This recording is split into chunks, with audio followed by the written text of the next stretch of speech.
Tatsa vitur varenya Pago devasya dimahidio Yona prachodaya.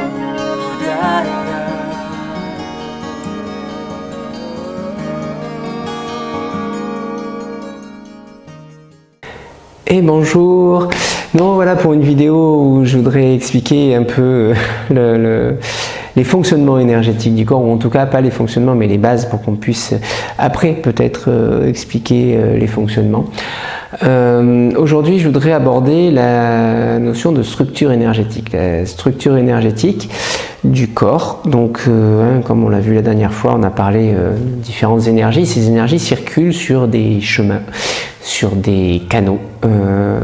On appelle ça des canaux, la médecine chinoise va appeler ça des méridiens, voilà, il y a plein de manières différentes d'appeler ces choses-là.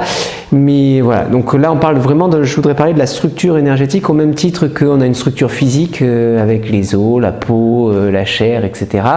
On a une structure mentale qui est plus difficile à exprimer, mais qui est fait de différentes toiles, on va dire, qui s'en mêlent les unes avec les autres. Et on a une structure énergétique. Cette structure énergétique, elle colle au physique. Elle est un peu plus large que le physique, mais globalement, elle colle sur le physique. En tout cas, il y a des liens entre physique, énergétique et mental. C'est ce qu'on appelle les adharas, les points de force. Ce sont les liens qui permettent d'épingler les trois corps ensemble. Mais on ne va pas parler des adharas aujourd'hui, on en parlera plus tard. On parlera aussi des granthis, les nœuds par exemple, on parlera de différentes choses. Aujourd'hui je voudrais me limiter à simplement la notion de canaux et de chakras. Pourquoi? Parce qu'on parle toujours de chakras, on parle de yoga et on parle d'ouvrir les chakras, de libérer les chakras, de faire tourner les chakras. Ouvrir, je ne sais pas bien ce que ça peut vouloir dire, dans le sens où un chakra c'est un carrefour d'énergie, un carrefour de canaux d'énergie, et que ça peut vouloir dire peut-être libérer, circuler, parce qu'en fait simplement je vais repartir au début, mais quand il y a un carrefour, forcément il peut y avoir des embouteillages, on va dire. Et donc il peut y avoir un peu des blocages. Et c'est pour ça qu'on parle toujours des chakras, et qu'on va représenter les chakras comme des roues d'énergie, parce que c'est ces roues qui vont tourner, qui vont permettre que ça circule dans l'ensemble des canaux, dans l'ensemble des corps. Donc, mais je repars au départ. Je vais essayer de ne pas trop vous perdre. Les canaux. Dans le corps, les yogis en décrivent 360 000.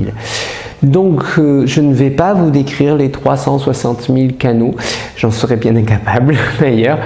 Dans ces 360 000 canaux, il y a 10 canaux principaux. Et aujourd'hui, je voudrais vous parler de 3 canaux, les 3 classiques, 3 grands canaux, dont je parle souvent et qui sont en rapport avec nos postures, parce qu'on travaille souvent dans soit Ida Pingala, le canal de gauche, le canal de droite, celle qui gère l'énergie de gauche, celle qui gère l'énergie de droite, soit la Shushuna, l'axe, le canal qui est au centre. Le canal qui est au centre, la Shushuna, c'est un canal important, c'est celui qui fait le lien entre l'individu et l'univers. C'est celui où on a le point rouge en bas du canal et le point blanc en haut du canal. On a déjà vu cette visualisation dans l'arbre, dans la pince, dans les méditations, voilà, dans plein de choses de manière différente. Ida et Pingala, ce sont les 2 canaux qui partent de la racine et qui vont s'enlacer autour de l'axe. C'est le caducée d'Hermès. Je ne sais pas si vous voyez le caducée d'Hermès, le bâton avec les 2 serpents qui tournent autour. Voilà, c'est la représentation de... Ce n'est pas pour ça que c'est représenté, c'est une autre image. Mais comme on connaît, nous, dans notre culture, le caducée d'Hermès, c'est pour ça que j'en parle. Mais ça n'a rien à voir avec l'énergie, avec l'axe et les canaux. Mais ça pourrait ressembler à ça. l'axe central, la Shushuna, et Ida et Pingala qui s'enlacent autour. C'est pour ça que quand je dis gauche, je lève un peu les yeux au ciel, parce que Ida, qui est l'énergie de gauche, ben, elle part à gauche effectivement de l'axe, mais elle le traverse, elle va à droite, et puis elle revient, et puis elle le retraverse, et elle revient, etc. Et elle finit à gauche, tout simplement. D'accord. Ces deux canaux vont se croiser en permanence. Et tous les endroits où un canal ou deux canaux ou plus se croisent, c'est ce qu'on appelle un chakra. C'est ce qui fait que les chakras, si vous cherchez combien de chakras il y a dans le corps, selon les sources que vous allez trouver, on va vous dire 5, on va vous dire 6, on va vous dire 7, on va vous dire 10, on va vous dire 14. Et on peut vous dire n'importe quel chiffre, dans le sens où il y en a partout où les canaux se croisent, et on a dit, enfin j'ai dit au début qu'il y avait 360 000 canaux. Donc s'il y a 360 000 canaux, vous comprenez que des chakras, il y en a énormément. À chaque endroit où des canaux se croisent, et s'il y a 360 000 canaux dans le corps, il y a de quoi les faire se croiser, il y a un chakra. Donc il peut y avoir un chakra à chaque articulation du doigt. Généralement, les endroits des articulations sont des endroits où l'énergie se croise, où il y a plusieurs canaux qui passent en tout cas. Donc globalement, il peut y avoir des chakras partout, partout, partout, partout. Des roues d'énergie, des endroits où l'énergie peut potentiellement se coincer, se bloquer, ou au contraire être entraînée et circuler. Il y en a partout. Mais, encore une fois, on va simplifier. Je vais vous parler de ceux dont on parle tout le temps, les 7 dont on parle tout le temps, ou les 5 dont on parle tout le temps, plus le 6e qui me semble difficile à ne pas aborder, et le 7e qui est intéressant aussi. Voilà, pour avoir simplement tout ce qui se passe au niveau de l'axe, de la colonne, de haut en bas. C'est ceux dont je vous parle tout le temps en cours, hein, de toute façon. Mais au moins ça permet de les situer, de voir pourquoi je parle de cela et dans quel contexte on parle de cela. Ce sont tous les chakras dans lesquels on va retrouver Ida et Pingala qui se croisent. Alors pour les 5 premiers oui, et puis pour le reste non, mais on va dire que ils sont unis dans cela, donc en tout cas ils vont être présents, il va y avoir pas mal de choses qui se croisent dans les 2 derniers. Donc je vais parler d'abord des 5 premiers.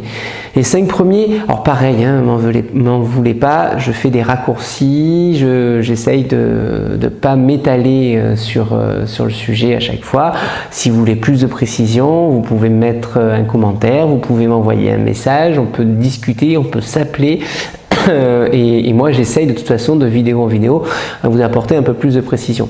Mais voilà, dans cette étape-là, j'essaye de donner une vision globale des choses. Donc, les chakras qu'on va retrouver dans l'axe, le premier, c'est de là où partent Ida et Pingala, c'est-à-dire la racine. C'est le Muladhara Chakra. Le Muladhara Chakra se situe au niveau de l'anus. C'est cette roue des énergies qui est à la base de la colonne, à la base d'Ida et Pingala, dans laquelle on va retrouver Apana, dont on a parlé la dernière fois, et qui va avoir une représentation graphique. Tous les chakras vont avoir des représentations graphiques. C'est une image, hein, c'est juste pour... c'est le fait de créer des images et de les associer à un lieu, ça permet dans la pratique de pouvoir envoyer notre conscience plus facilement à cet endroit-là. Donc l'image, comment est perçu Muladhara Chakra par les yogis? C'est perçu par un lotus à 4 pétales. 4 pétales. Et je ne vais pas détailler aujourd'hui pourquoi, si on a le temps, je ferai une vidéo spécialement sur chacun des chakras, et donc du coup ça permettra d'aller voir pourquoi, mais 4 pétales. Si vous voulez voir des représentations, prenez le temps à la fin de la vidéo, avant de couper, de regarder les images que je vous ai mis. Bon, à la fin il y a des yantras, si je me souviens bien, mais je vous ai mis les images des chakras en partant du bas. Muladhara Chakra, Svadhisthana Chakra, Manipura Chakra, Anahata Chakra, Vishuddha Chakra et Ajna Chakra. Donc je vous ai mis ces images-là et vous verrez que le premier, voilà, il a 4 pétales, c'est Muladhara Chakra, la racine. C'est sa représentation. Le fait de l'associer à un visuel, encore une fois, vous permet, quand on va vouloir travailler et venir spécifiquement dans cet endroit, peut-être pour activer Apana, peut-être pour aller voir autre chose qui se situe là, mais le fait d'avoir l'image va faciliter la mise de la conscience à cet endroit-là. Et l'endroit où on met la conscience, l'énergie va. tout simplement. Donc voilà, c'est vraiment un outil, cette représentation graphique. C'est pas une réalité, c'est la réalité mentale d'un yogi qui visualise le chakra de cette manière-là. Donc libre à vous de le représenter de votre manière. Souvent la racine, on va parler d'une représentation avec un carré aussi, ou on va l'associer à la terre, on va l'associer à l'odorat, c'est-à-dire que l'odorat, le sens de l'odorat est lié à un chakra, à un centre d'énergie. Chakra, c'est un centre d'énergie, et l'odorat est lié à la racine. C'est le lieu de l'ego animal, c'est le lieu de l'animalité, mais c'est le lieu de l'ego animal. C'est l'endroit où on a notre animal, notre animalité qui se situe, elle est là, elle est gérée à cet endroit-là en fait, d'accord, près de l'anus, c'est dans ce chakra, dans ce Muladhara chakra. On y trouve la gestion de tout ce qui est invisible et de tout ce qui est visible, le monde matériel et le monde immatériel. Et on verra dans une méditation, je pense que je vous propose une méditation, et on essaiera de plonger dans l'invisible et dans le visible. À chaque fois, dans chaque centre, on sait gérer une chose et son contraire. Et toute opération de yoga, c'est l'union, d'accord, d'une chose et son contraire. Et pourquoi on y trouve une chose et son contraire dans Muladhara Chakra? Parce qu'on a des canaux qui s'y croisent, le canal Ida et le canal Pingala, la gauche et la droite, le lunaire et le solaire, le mental et le matériel. Quand on est dans une énergie Ida, à gauche, on est plus apte à un travail mental. Quand on est dans une énergie à droite, on est plus apte à un travail physique. Et ces cycles-là, ils changent tout au long de la journée et tout au long de la nuit. Quand je vous fais observer par quelle narine vous respirez le plus, quand la narine respire le plus à gauche, c'est que l'énergie circule plus volontiers à gauche, dans Ida. Donc vous êtes plus apte à faire un travail mental. Quand l'énergie circule plus à droite, c'est qu'on est dans le canal Pingala, solaire, et on est plus apte à faire un travail physique. Et dans la journée, ça s'alterne sur des cycles plus ou moins longs de 45 minutes à 1h30, 2 heures, en fonction des individus, en fonction de ce qui se passe, etc. Donc voilà, ça c'est pour un peu une compréhension globale des choses, une observation, ça vaut vraiment le coup de regarder, observer dans quel souffle circule la narine quand vous essayez de faire un travail mental et que vous y arrivez bien ou que vous n'y arrivez pas. Observez dans quelle narine vous êtes quand vous faites un travail physique, observez, voir si ça fonctionne pas, etc. Et encore une fois, il ne s'agit pas de le changer, il s'agit de prendre conscience de tout ça. Donc premier centre d'énergie, Muladhara Chakra, dans la racine. Le bija, le son qui est associé, c'est l'âme, c'est comme l'image, l'âme, c'est une manière, l'âme, d'avoir un son qui vibre directement à cet endroit-là, et donc du coup d'amener notre conscience ici, donc du coup de faire circuler l'énergie dans la racine. Le deuxième chakra, c'est Svadhisthana Chakra. Svadhisthana Chakra, c'est au niveau du pubis. C'est le son qui est associé, c'est le son Vam. Le bija, c'est le son Vam. C'est un yantra à 6 pétales. C'est associé à l'élément de l'eau, au goût. C'est associé au désir, à la passion. Et notamment, si vous avez vu mes plaquettes de sol rieur, j'ai choisi cette représentation, un lotus à 6 pétales. Pourquoi un lotus à 6 pétales? Parce que c'est ce qui m'anime dans la pratique du yoga, c'est la passion, c'est le désir, c'est le feu de cette passion en fait, et c'est ce que j'ai voulu représenter avec cette image-là, avec Svadhisthana, qui représente aussi l'énergie sexuelle, qui représente la fougue, qui représente... mais voilà, moi ce que j'ai voulu transmettre, c'est vraiment cette histoire de passion vis-à-vis de toutes ces pratiques. C'est absolument passionnant, comme je vous le dis souvent, de découvrir tout ça. Et puis voilà. Et puis dans Svadhisthana, les paradoxes, on va retrouver, enfin les paradoxes, les choses qu'on va retrouver à gauche et à droite, on va retrouver l'amour et on va retrouver le matériel. L'immatériel et le matériel. La réalisation matérielle, on va dire, et l'amour d'un côté, de l'autre. Voilà, c'est ce qu'on va retrouver. C'est un peu plus flou, certainement un peu moins clair que dans Muladhara Chakra, mais c'est pas grave, on y viendra, on fera une distinction un peu plus en détail dans la méditation. Je continue de montrer. Le croisement suivant, il est dans Manipur, derrière le ventre. Alors, techniquement, les roues d'énergie devraient se trouver dans le dos, à l'avant de la colonne vertébrale. C'est-à-dire que vous avez la colonne vertébrale, le dos ici, et puis le corps qui se situe devant. Les chakras, les roues d'énergie devraient se sentir ici. Techniquement, on les sent plutôt ici, c'est-à-dire qu'on les sent plutôt en surface, souvent au début. Mais c'est intéressant d'essayer d'aller en profondeur, parce qu'on a une sensation plus fine, plus détaillée quand on va en profondeur, quand on va aller voir à l'intérieur. Donc Manipur, au niveau du nombril ou au niveau de la colonne en face du nombril. Le bija qui est associé, c'est le ram. Quand on prononce ram, on vient directement dans le ventre. L'énergie, c'est le feu de la transformation, c'est le feu de la digestion, c'est le feu de l'envie aussi, c'est le feu de la santé. C'est le feu qui active la vue, la vision. C'est le sens qui est associé à Manipur, c'est la vision. Hein, et on va y retrouver tout ce qui guérit et tout ce qui détruit. La santé et la violence, l'envie et la jalousie. C'est vraiment, mais c'est simplement parce que c'est la même chose, c'est le feu qui guérit, hein, le feu soigne le feu guérit, le feu, la fièvre va venir soigner la maladie, mais le feu détruit aussi, le feu réduit en cendres, le feu nettoie tout et dans tous les sens. Je veux dire, le feu qui va brûler une forêt, va raser une forêt, mais va lui permettre de renaître. Une forêt, c'est salvateur pour elle qu'elle brûle à un moment donné, qu'elle disparaisse à un moment donné pour mieux renaître. À condition que ce ne soit pas trop souvent. Chez nous, ça l'est un peu trop souvent.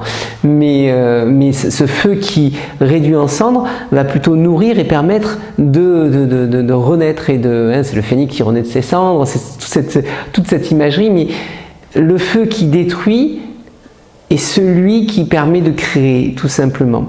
Et on le retrouve partout, que ce soit dans la vision, dans des visions très artistiques, la folie destructrice, mais qui est la folie créatrice. Voilà. C'est aussi le lieu, le ventre, Manipur, de tous les processus mentaux. Les processus, pas les contenus. Les contenus mentaux, c'est ailleurs, c'est dans le front et c'est lié à l'individu. Là, on parle de processus. Les processus mentaux, c'est ce qui est lié à l'espèce. C'est ce qui est vrai pour tout le monde, pour tous les individus de la même espèce. Mais ce sont que des processus. Et souvent, on confond processus mentaux et contenus mentaux. Les contenus mentaux, c'est notre histoire. Les processus mentaux, c'est notre espèce. Et ça, ce sont deux choses très différentes. Et là-dedans, on est dans des choses qui sont très grossières. On est dans les centres du bas. On reste dans les centres du bas. Voilà. Et donc, quand on va alterner ici entre ce qui guérit et ce qui détruit, quand on fera la méditation dessus, mais voilà. Donc, Manipur, un centre sur lequel je m'attarde un petit peu, mais parce que vous voyez aussi qu'on travaille beaucoup dans le ventre, mais c'est la santé, et c'est ce qui guérit, et c'est ce qui donne l'envie d'avancer. Donc, c'est un centre important. Mais bon, je crois que de toute façon, les 5 centres sont principaux. Si on les garde en centres principaux, c'est parce que ce sont des centres importants. Ce sont aussi les lieux où résident les vaillous, principalement. Et donc, évidemment, chacun gère des choses extrêmement importantes. Le centre suivant qu'on a, vous vous doutez de l'importance qu'il a dans notre pratique du yoga, c'est le centre du cœur, c'est Anahata Chakra. Anahata Chakra, un lotus à 12 pétales, avec le son yam, le bija yam qui va venir se vibrer directement dans le cœur. C'est l'élément de l'air, les vents qui tournent autour de l'île de Jiva Atman qui se trouve au centre du cœur, immobile, au cœur de la tornade. Et c'est le lieu du toucher, de ce qui met en lien avec le cœur, c'est le sens du toucher, tout simplement. On va y retrouver l'ego psychologique. que je différencie par rapport à l'ego animal. L'ego psychologique, c'est l'ego personnel, c'est moi-je. Le moi-je se trouve effectivement dans le cœur, le personnel se trouve dans le cœur. Mais on y trouve aussi l'impersonnel. L'amour, c'est impersonnel. C'est la compassion, même si on pourrait revenir sur le terme compassion, c'est pas un de mes termes préférés, compassion. Étymologiquement, ça veut dire souffrir avec. Mais voilà. Mais l'amour, la compassion, c'est impersonnel. L'ego, c'est personnel. Mais dans le cœur, on trouve les deux. Le personnel, moi-je, et l'impersonnel. L'amour universel, l'amour des autres, l'amour tout simplement, qui est une énergie formidable. Donc dans le cœur, l'amour, le moi-je, et ces deux choses sont voilà, des choses importantes qu'on va retrouver ici. 4 chakras, le 5e chakra important, la gorge, Vishuddha, avec le son Ham qui nous amène dans la gorge, l'élément qui est l'espace. On va vers le plus léger, on est parti de la terre et de l'eau qui sont les éléments de base, le feu qui est un élément composé déjà mais qui est un élément terrestre et matériel. On tombe dans l'air au niveau du cœur et dans l'espace au niveau de la gorge. C'est donc l'espace qu'on va retrouver dans la gorge, et le sens, le dernier sens, c'est l'ouïe, hein, le son, et c'est pour le son des bols, c'est une manière de prendre conscience de l'espace. Très souvent, si vous voyez un hôtel dans une salle de yoga, vous allez retrouver un vase avec de l'eau et des fleurs à l'intérieur. Les fleurs représentent la terre, l'eau représente l'eau de Svadhisthana. Vous allez retrouver une bougie allumée pour le feu, il va y avoir un encens qui brûle. C'est une manière de percevoir, de palper l'air, l'encens en fait, hein, tout simplement. Et puis il va y avoir les sons des bols. Les sons des bols, c'est une manière de percevoir l'espace, de sentir l'espace, d'entendre l'espace, tout simplement. C'est une manière de se connecter aux 5 sens et de développer les 5 sens, rien de plus. Il n'y a pas là lieu de vénération, de divination ou autre, c'est simplement une manière de percevoir tout simplement les 5 sens. Dans la gorge, on va s'attacher à l'androgyna. L'androgyna, c'est l'homme et la femme en même temps. Et la gorge, c'est le dernier centre d'énergie dans lequel Ida et Pingala, côté lunaire féminin, le côté solaire masculin, se croisent. Derrière la gorge, ces deux canaux vont se rejoindre avant d'atteindre Ajna, en fait, tout simplement. Et donc, c'est vraiment l'endroit de l'androgyna qui va être à la fois homme, à la fois femme, et tout le monde a une part de masculinité, une part de féminité en lui, et c'est simplement cet androgyna qui est du coup le lunaire et le solaire bien séparés, avec la notion de pureté. La notion de pureté en yoga n'a rien à voir avec le bien et le mal, mais a tout à voir avec l'union. Yoga, je ne sais plus si je l'ai déjà dit, mais c'est l'union de la lune et du soleil, du lunaire et du solaire. C'est l'union du côté masculin et du côté féminin. Et la pureté, c'est cette union-là en fait. La pureté, c'est quand il n'y a plus de situation duelle. L'androgyna, c'est la description de la dualité. Homme, femme, bien, mal, chaud, froid, etc. C'est la dualité. L'androgyna, c'est la présence des deux, mais il y a la présence des deux. Que dans la pureté, c'est l'union. Il n'y a plus, dans la pureté, il n'y a plus de droite ou de gauche, il y a l'union des deux. Dans la gorge, c'est cette bascule qu'on va faire entre l'un et l'autre, tout simplement. Donc voilà, pour les 5 centres principaux, ce sont généralement quand on parle de chakras, on parle au moins de ces 5 centres, d'accord? Parce que ce sont les 5 centres qui sont liés aux 5 sens. Et comme notre pratique de yoga est là pour éveiller nos sens, et bien forcément on travaille en fonction de ce qu'on veut toucher avec l'un ou l'autre des chakras. Et puis ça va être lié aussi aux 5 vayus dont on a parlé dans la vidéo précédente. Et donc voilà, ça ce sont vraiment les 5 principaux chakras. Derrière celui-là, je me voyais pas parler des chakras sans parler d'Ajna. Ajna, c'est le centre du front, situé légèrement derrière le front, au milieu du front. Le bija, c'est le son Om, le son universel.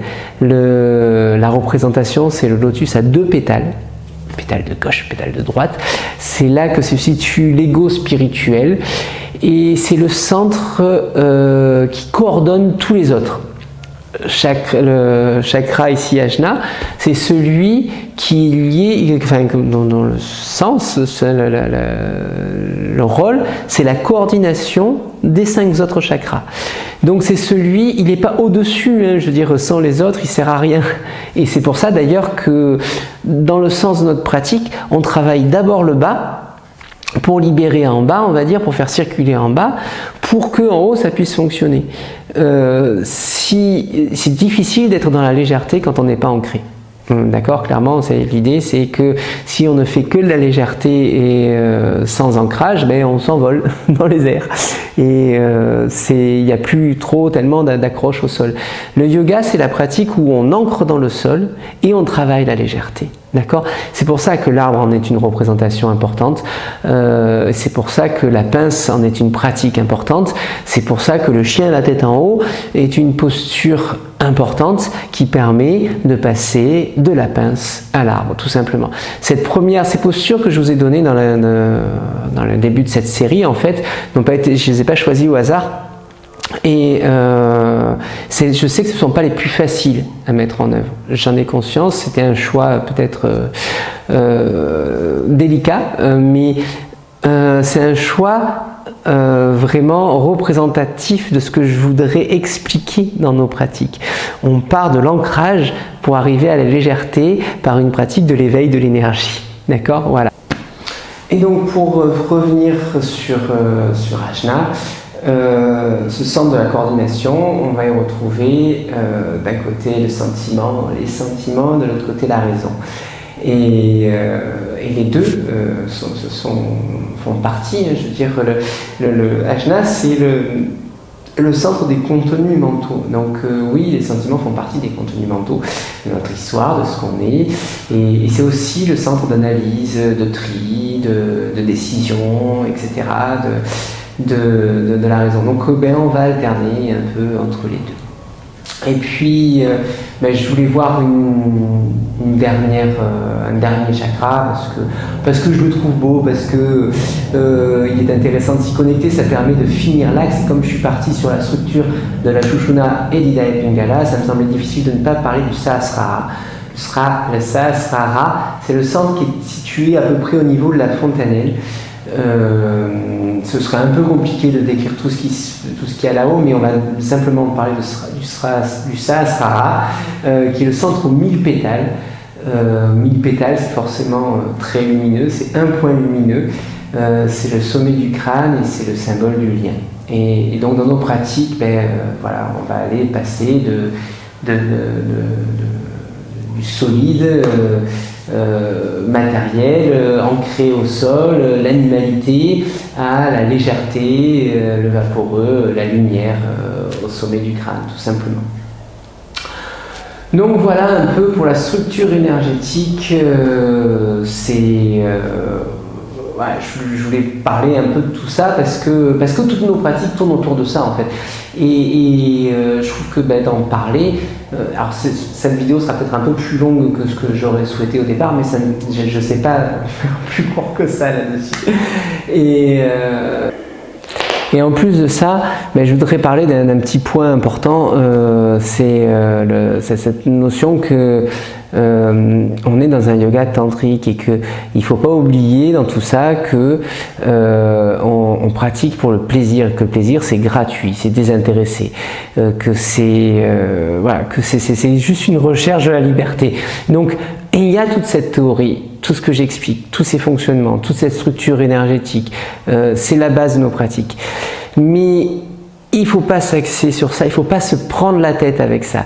J'en parle, ça vous résonne, vous le gardez, vous avez envie de creuser, ça ne vous intéresse pas, vous l'oubliez, vous le passez, mais voilà, c'est quelque chose qui est là, c'est une graine, pas plus, il ne faut pas le considérer plus que ça.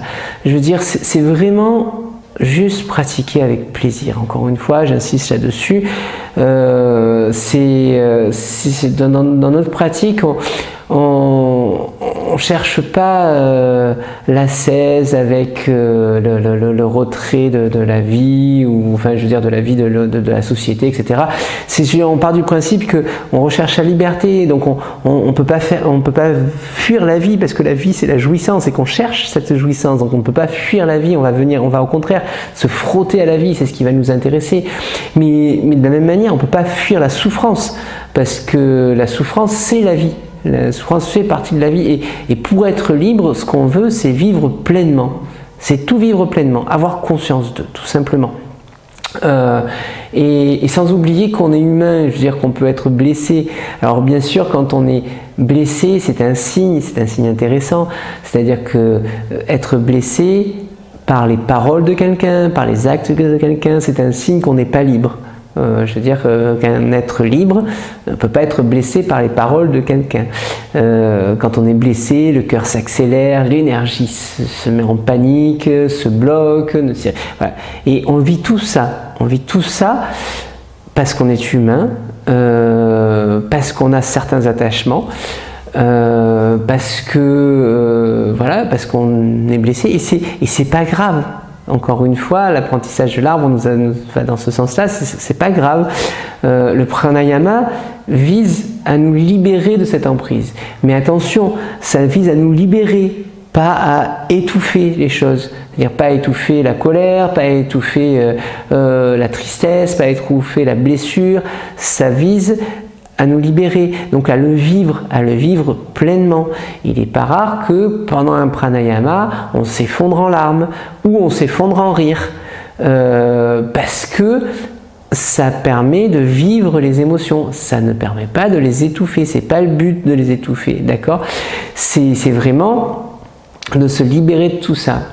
Avec un dernier petit point, et je m'arrête là, c'est promis, c'est que le danger du pranayama, c'est la puissance. C'est-à-dire que quand on se rend compte qu'on a cette puissance de bloquer les souffles et d'être libre et de vivre toutes les émotions, c'est une énorme puissance, et cette puissance nourrit l'ego. Et nourrir l'ego, c'est renforcer la dualité moi-les autres. Moi, grand maître yogi ultra puissant, et les autres personnes j'ai plus le mot, personnes insignifiantes à côté, et ça c'est la plus grande prison qu'on puisse imaginer. Moi, les autres, non. Moi comme les autres, c'est pareil, d'accord? Et il faut faire attention, je dirais que cette puissance, me semble-t-il, peut être malvenue sur le renforcement de l'ego, et sur le renforcement surtout de la dualité de moi, les autres. Et voilà, on vise vraiment la liberté, clairement, et on vise à pas s'enfermer. Et moi, les autres, c'est un enfermement, c'est une prison. Voilà. Donc, la maîtrise des souffles, la maîtrise de l'énergie, c'est de la jouissance. La jouissance, c'est du plaisir. C'est être calme et vif à la fois. La voie des Hatha Yogis, clairement, c'est la voie de trouver la liberté par le souffle. Voilà. Mais au final, ce qui rend libre, c'est la conscience d'eux. Et il n'y a pas que cette voie-là, il y a plein de voies différentes qui sont toutes respectables. Et à chaque fois, c'est toujours la même chose. C'est ce qui rend libre, au final, c'est la conscience d'eux. Notre voie en yoga, en Hatha Yoga, c'est le souffle pour trouver la liberté. Voilà. Je m'arrête là, j'ai dit je pense beaucoup de choses, certainement beaucoup plus que ce que je voulais aujourd'hui. J'espère que ce ne sera pas trop long et je vous dis à bientôt dans la prochaine vidéo.